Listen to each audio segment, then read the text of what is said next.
Now, this is an early Christmas present. After more than 10 years, members of Congress from both parties have come together to revise our national education law. A Christmas miracle, a bipartisan bill signing right here. So,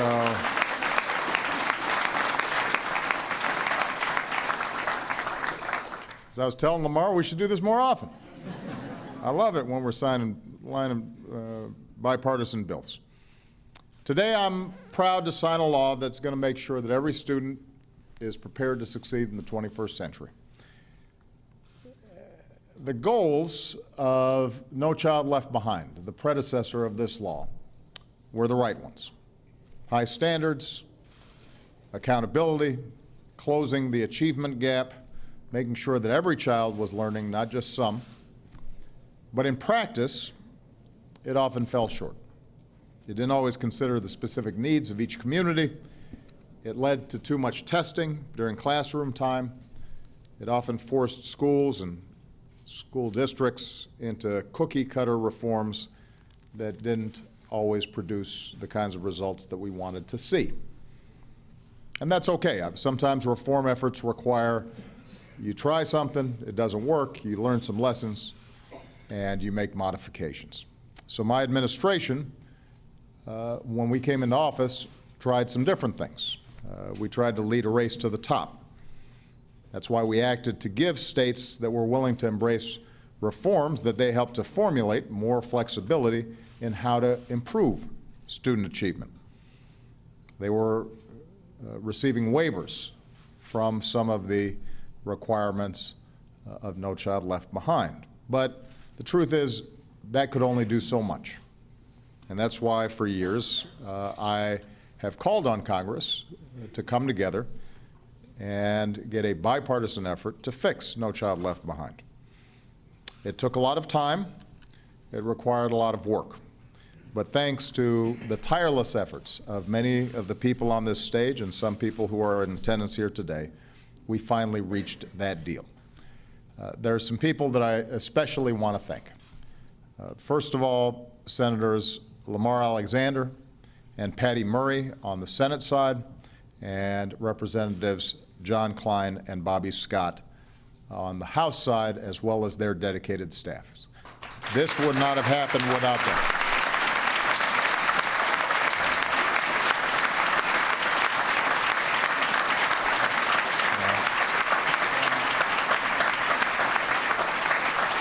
And I just want to point out that it's not as if there weren't some significant ideological differences on some of these issues.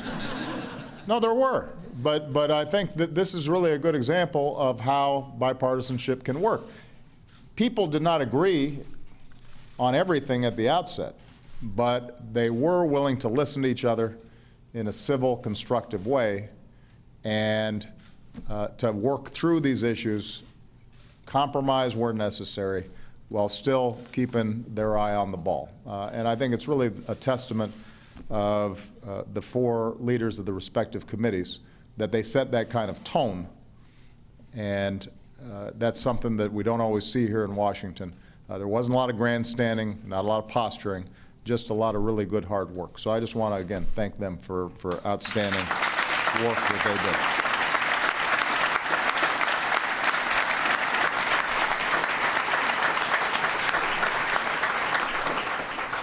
I also want to thank my outgoing Secretary of Education, Arne Duncan. Arne has dedicated his life to the cause of education.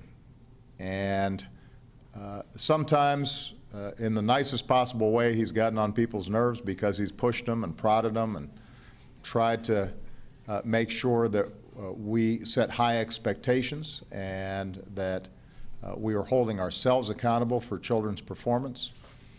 Or the school's performance and how they were delivering for our kids.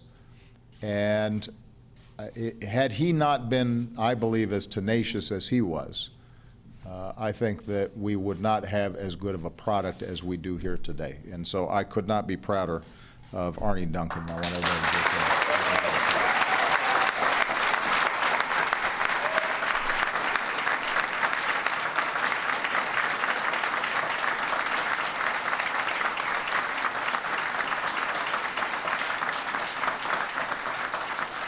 We are going to miss Arnie Duncan a lot. Fortunately, in addition to some great staff that he assembled that is going to be staying on, we also have a great replacement for Arnie in Dr. John King, who's going to be doing outstanding work helping to implement this.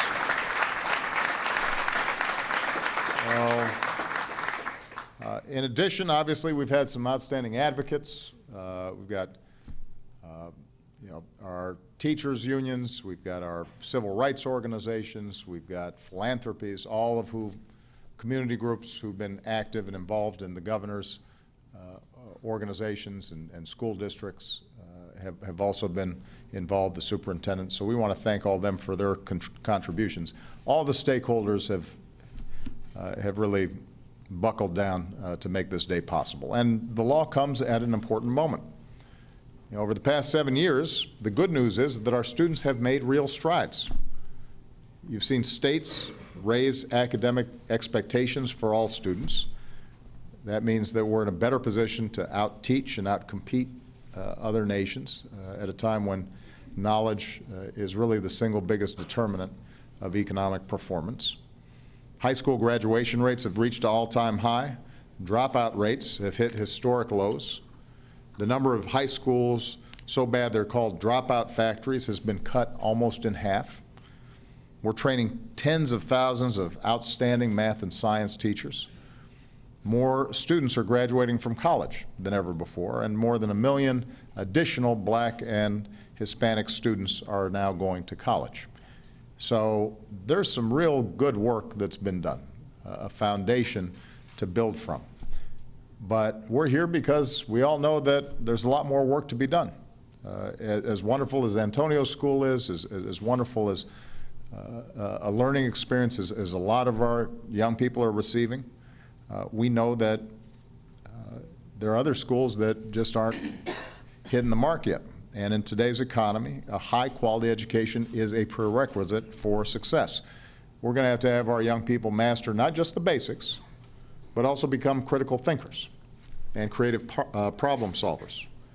And our competitive advantage depends on whether our kids are prepared to seize the opportunities for tomorrow. So we need to build on the momentum that has already been established. We've got to learn what works and do more of that, and we've got to get rid of the stuff that doesn't work. And that's exactly what the Every Student Succeeds Act does. First, this law focuses on a national goal of ensuring that all of our students graduate prepared for college and future careers. It builds on the reforms that have helped us make so much progress already, holding everybody to high standards for teaching and learning, empowering states and school districts to develop their own strategies for improvement, dedicating resources to our most vulnerable children. And this law requires states to invest in helping students and schools improve, and focusing on the lowest performing schools and closing those big achievement gaps. Second, this bill makes long overdue fixes to the last education law, replacing the one-size-fits-all approach to reform with a commitment to provide every student with a well-rounded education. It creates real partnerships between the states, which will have new flexibility to tailor their improvement plans, and the federal government, which will have the oversight to make sure that the plans are sound. It helps states and districts reduce unnecessary standardized tests, something we talked about a couple of months ago, because what we want to do is to get rid of unnecessary standardized tests so that more teachers can spend time engaging in student learning, while at the same time making sure that parents and teachers have clear information on their children's academic performance.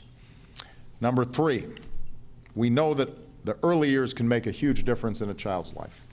So this law lays the foundation to expand access to high-quality preschools, and it creates incentives for innovative approaches to learning and for supporting great teachers. And finally, this bill upholds the core value that animated the original Elementary and Secondary Education Act signed by President Lyndon Johnson. The value that says education, the key to economic opportunity, is a civil right. With this bill, we reaffirm that fundamentally American ideal that every child, regardless of race, income, background, the zip code where they live deserves the chance to make out of their lives what they will. So this is a big step in the right direction. A true bipartisan effort, a reminder of what can be done when people enter into these issues in a spirit of listening and compromise. But of course, now the hard work begins. Laws are only as good as the implementation.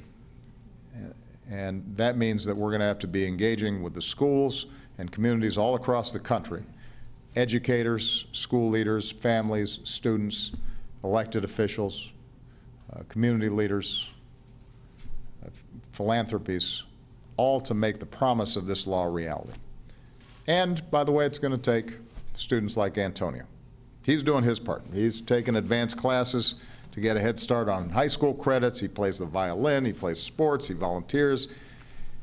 He owns one share of stock in Tesla. So he's clearly going places. I'd invest in him if I could.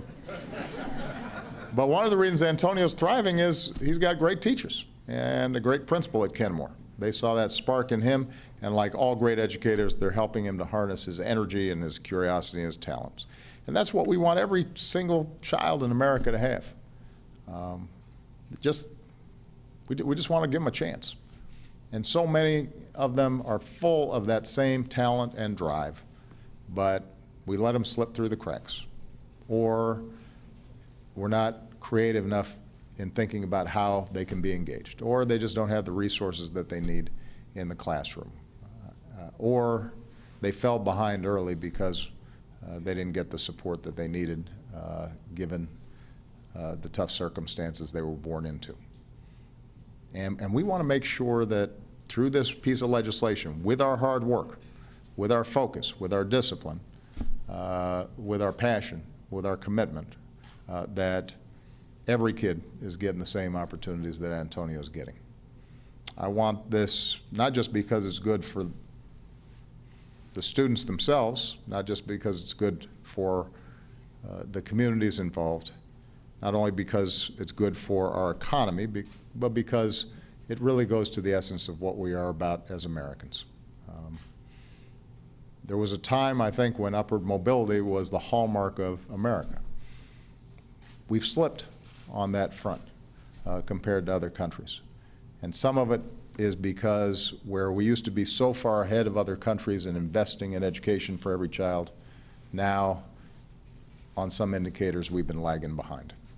Hopefully this is going to get us back out front. There's nothing more essential to living up to the ideals of this nation than making sure every child is able to achieve their God-given potential. And I could not be prouder of the people on this stage and those of you in the audience who helped us take just one step closer to that reality. So with that, let me sign this bill. All right?